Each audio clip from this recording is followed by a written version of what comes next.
Tell us about this phone call between Trump and Rosenstein and what it appears that Rosenstein was trying to accomplish here. Yeah, so it's in the context of the New York Times breaking this huge story that Rosenstein, according to the account of former FBI director or Deputy Director Andrew McCabe, had broached the idea of wearing a wire to monitor the president or to use the 25th Amendment to oust him from office. So Rosenstein goes over to the White House to kind of explain what happened. And first he has this meeting with the White House Chief of Staff. He won't get into a lot of details. Then he gets on a call with the president.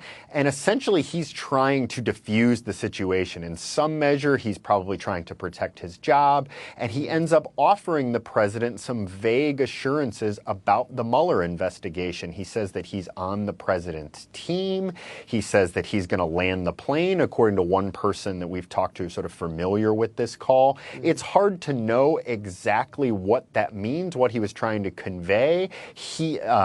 But that's what he says. His mission seems to be twofold, which is save his job and calm the president down, make sure the president doesn't do anything drastic. Did he convince the president? I mean, what was the president's thinking on Rosenstein? Because, of course, the president had repeatedly attacked him prior.